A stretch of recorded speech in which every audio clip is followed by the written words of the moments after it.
Aside from rare appearances, we don't see a lot of the president's right-hand man and chief strategist Steve Bannon. But behind the scenes, he's been a key figure to help push major issues important to the Trump administration, especially immigration policy. Emily Bazelon is a staff writer at the New York Times Magazine. She joins me now to talk about her piece on the president's key advisor, Steve Bannon.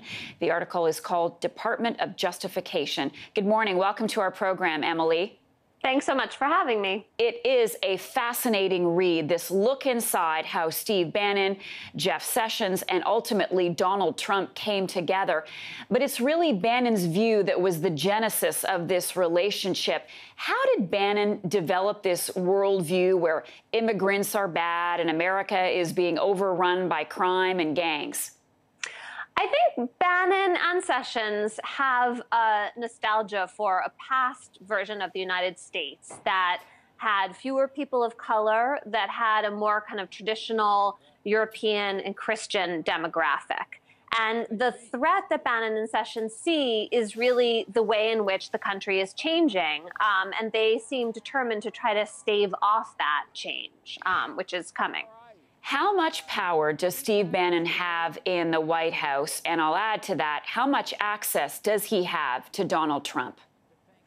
He seems to have a lot of power. He seems to have a lot of access. There are kind of different circles of influence in this White House. We can see those factions sometimes in conflict with each other. But so far, Bannon has been influential. There are executive orders, particularly regarding immigration and immigrants that he has been heavily involved with.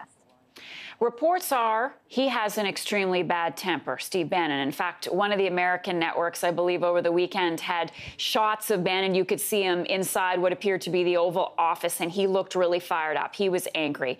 Is his temperament, do you think, and his view, of course, contributing to some of the chaos that we've been seeing these past few weeks?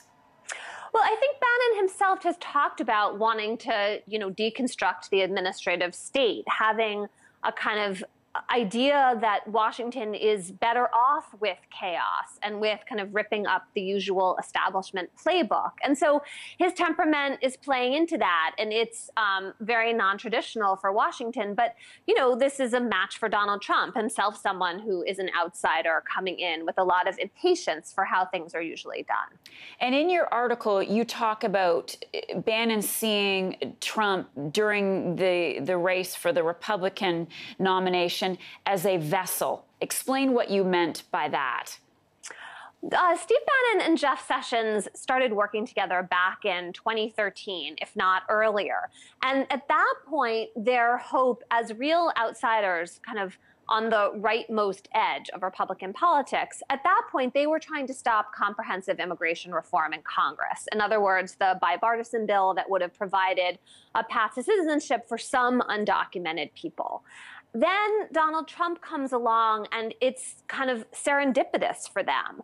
They see a route to having more power potentially and to a presidential candidate who, because of his experience on television, seems like the ideal vehicle for their message. And of course, Trump runs with that message and begins his campaign with, slurs on Mexican immigrants that are really a kind of part of this overall agenda.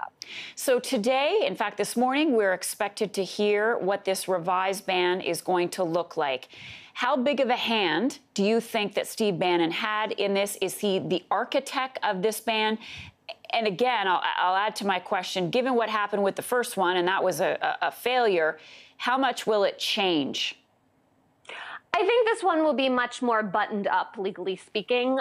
Since the last attempt at a ban, Jeff Sessions has become in charge of the Justice Department. And so that means that the kind of very small circle of advisors, which also included the White House advisor Stephen Miller, who used to be a Jeff Sessions aide. Now he's at the White House. So in addition to Bannon and Miller, who we know worked on the first executive order, one can expect that lawyers in the Justice Department were involved in the drafting of this order in a way to try to make it stand up to legal scrutiny in a way that the first ban obviously has not so far. It's pretty remarkable, too, because your story, your piece starts in September of 2014. When you fast forward to where we are today, and the fact that all these people are in the White House, Donald Trump is the president, doesn't it give you pause? I mean, the fact they were having dinner with Nigel Farage, are you amazed at the evolution of this relationship and how they came to power? Well, I think they're probably amazed on some level, right? I mean, these were not, in 2015, Steve Bannon started a radio show for Breitbart, and he has Jeff Sessions on as a guest repeatedly.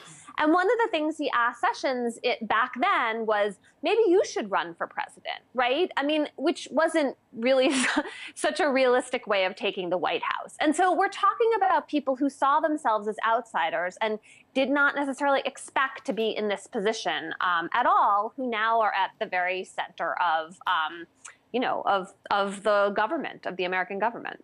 All right.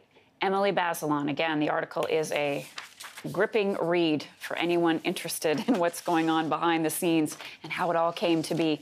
Thanks so much for your time with us today. Thanks so much for having me.